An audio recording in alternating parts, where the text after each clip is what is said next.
Assalamualaikum warahmatullahi wabarakatuh.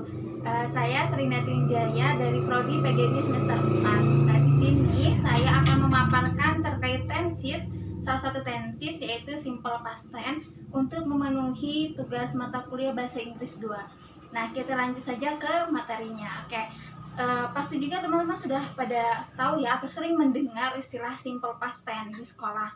Nah, apa sih sebenarnya simple past tense itu? Oke, simple past tense itu adalah terdiri dari dua kata, yaitu simple yang artinya sederhana dan past yang artinya lampau. Jadi kalau dari dua kata itu bisa diartikan bahwa simple past tense itu adalah kalimat sederhana yang menunjukkan kejadian di masa lampau atau di masa lalu, atau juga dia mengatakan bahwa simple past tense itu adalah kalimat yang menunjukkan kalimat tenses yang menunjukkan peristiwa pada masa dahulu atau pada masa lampau. Oke. Jadi pada intinya simple past tense adalah kejadian yang sudah terjadi di masa yang lalu. Oke. Adapun keterangan-keterangan waktu yang sering digunakan dalam kalimat simple past tense itu misalkan seperti yesterday, kemarin, atau long time ago, dahulu kala, last week, kemarin malam, last night, last year, atau juga bisa 2 days ago, 2 hari yang lalu, dan kalimat-kalimat lainnya juga. Nah, untuk terkait rumus dari simple past tense itu ternyata memiliki dua pola, yaitu yang pertama rumus simple past tense nominal, dan yang kedua rumus simple past tense verbal. Apa sih verbal dan nominal itu? Baik, untuk verbal, simple past tense verbal yaitu yang verbal itu kata predikatnya itu adalah kata kerja. Nah, sedangkan kebalikannya kalau nominal itu predikatnya itu bukan kata kerja atau bisa boleh kata sifat. Oke, kita lanjut ke rumus simple past tense nominal dan verbal. Oke. Di sini saya sudah menuliskan tentang verbal simple past tense dan nominal simple past tense. Di sini ada kalimat positif, negatif, dan interrogatif. Kita ke verbal simple past tense terlebih dahulu. Untuk yang kalimat positif, rumusnya itu ada subject plus verb to plus complement. Kita langsung ke contohnya. Misalkan contohnya subjeknya itu kita ambil he went to the market yesterday. Nah, ini contohnya he went to the market yesterday. Dia pergi ke pasar kemarin. Untuk subjek ini adalah he. He berlaku sebagai subjek.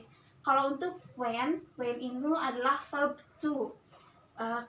When itu bahasa verb one-nya itu adalah go, when, gone. Nah, dari kata pergi.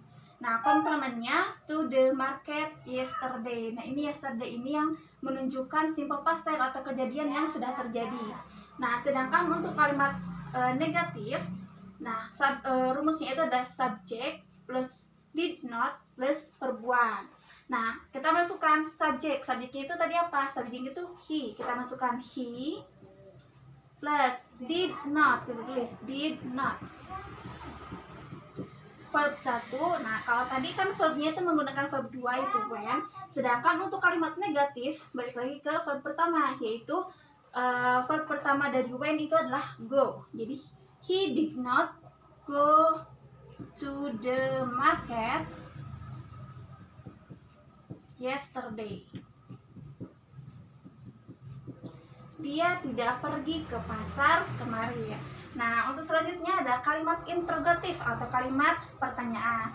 Nah, untuk rumusnya ini yang pertama ada did plus subject plus verb one plus titik interrogatif.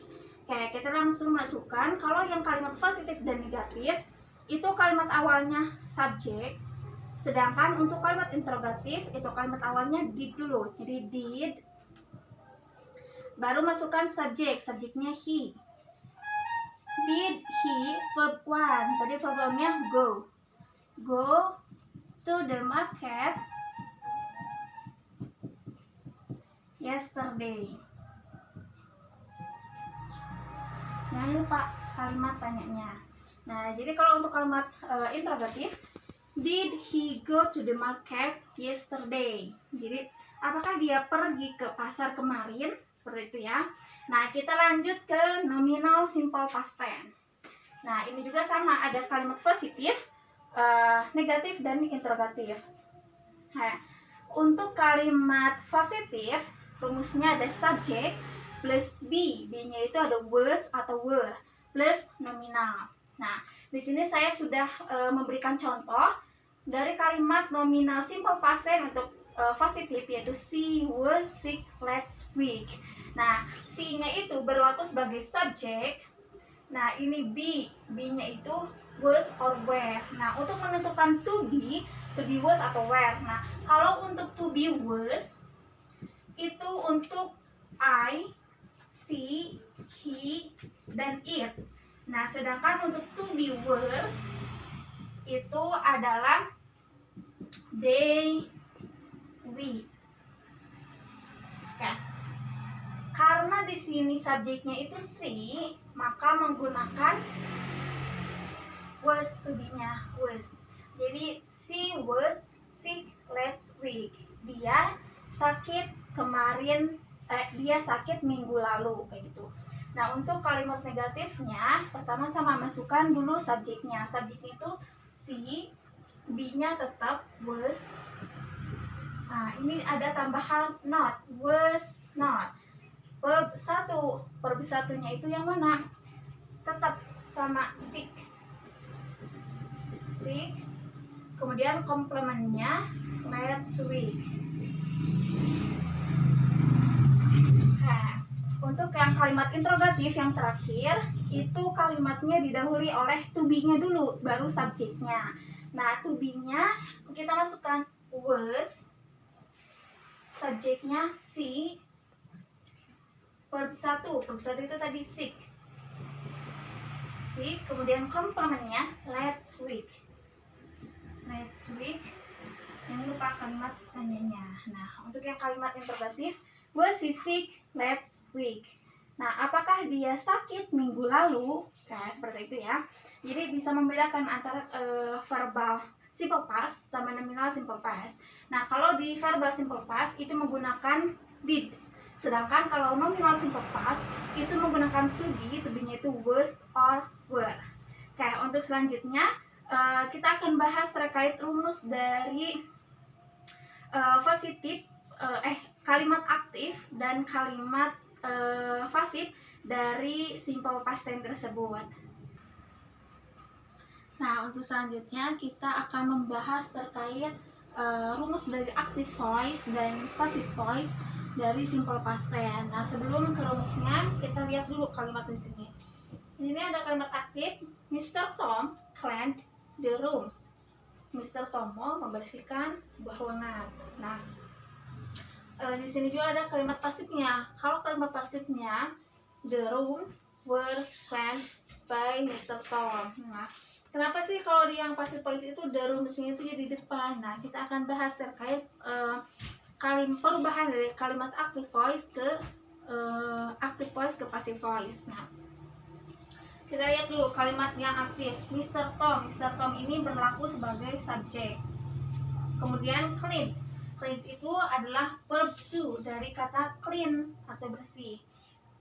Nah, kemudian the rooms ini berlaku sebagai objek. Nah, kemudian ketika kalimat aktif tersebut akan dirubah menjadi kalimat pasif, maka yang awalnya kalimat objek dari aktif itu berubah menjadi kalimat subjek pada kalimat passive voice. Nah, jadi berlaku ini dipindahkan the rooms ke depan kalimat karena dibebankan oleh subjek.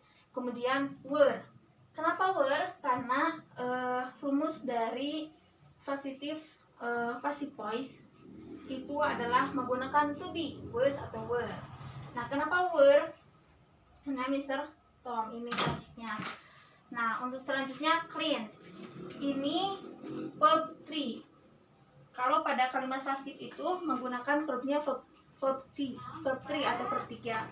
Nah, karena verb 2 sama verb 3 sama ya, clean. Jadi sama aja. Kemudian ada tambahan yaitu berupa by.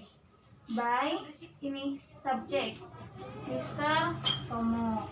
Jadi kalau untuk kalimat aktif ke pasif, objeknya itu dibebankan menjadi subjek, jadi kebalikannya, objek menjadi subjek, seperti itu. Nah, untuk selanjutnya kita langsung ke rumus dari active voice terlebih dahulu. Di sini ada kalimat positif, negatif, dan interrogatif. Nah, untuk kalimat positif, rumusnya ada subjek plus verb to plus objek plus keterangan waktu.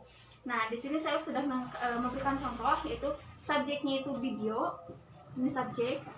Kemudian played itu verb to, dari verb pertama itu play. Nah, kemudian objeknya itu soccer. Kemudian keterangan waktunya yesterday. Nah, di bio bermain bola kemarin. Nah, untuk kalimat negatifnya seperti apa? Untuk kalimat negatifnya, rumusnya itu subjek plus did not plus verb one plus objek plus keterangan waktu. Kita masukkan subjeknya siapa? Subjeknya di bio. Di bio, kemudian did not, tulis di bio did not verb one. Kalau tadi verbnya verb two, yang negatif verb one. Nah, jadi yang awalnya played menjadi play. Kemudian objeknya soccer, masukkan keterangan waktu yesterday. Jadi di bio did not play soccer yesterday. Di bio tidak bermain bola kemarin. Untuk kalimat tanya ini seperti apa atau kalimat interrogatif, yaitu kita masukkan did terlebih dahulu. Did, subjeknya di bio, did bio. Verb satu sama ya kayak kalimat negatif, play. Objeknya soccer yesterday. Tambahkan kalimat tanya. Jadi did di bio play soccer yesterday, apakah di bio bermain bola kemarin? Itu. Nah, untuk kalimat yang passive voice, yang awalnya dari di bio played soccer yesterday, kita ubah. Yang tadi di bio itu berlaku sebagai subjek, kalau di active voice played verb to, soccer sama yesterday. Soccernya itu objeknya, ini keterangan waktu. Nah, tadi berlaku seperti yang sudah saya jelaskan, bahwa kalau dalam perubahan ke passive voice, bahwa objek itu dibebankan menjadi subjek, berarti tulisnya soccer dulu. Soccer pakai to be-nya itu was atau were. Nah, karena di sini video, berarti di dia itu I, berarti menggunakan to be was. Soccer was. Verb 3 dari played itu sama played. Right? By, ini jangan lupa by di bio yesterday.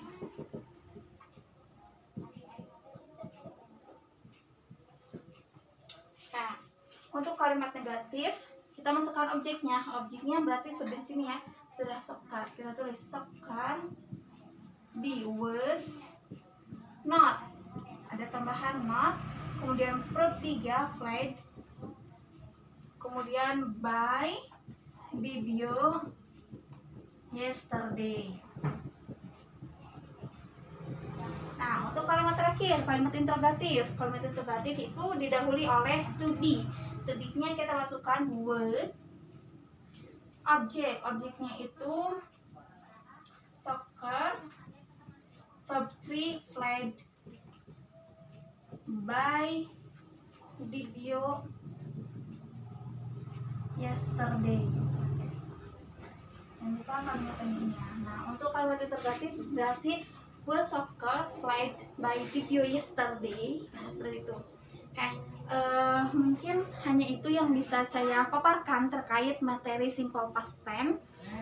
Mohon maaf apabila masih banyak kekurangannya, karena masih dalam tahap belajar. Assalamualaikum warahmatullahi wabarakatuh.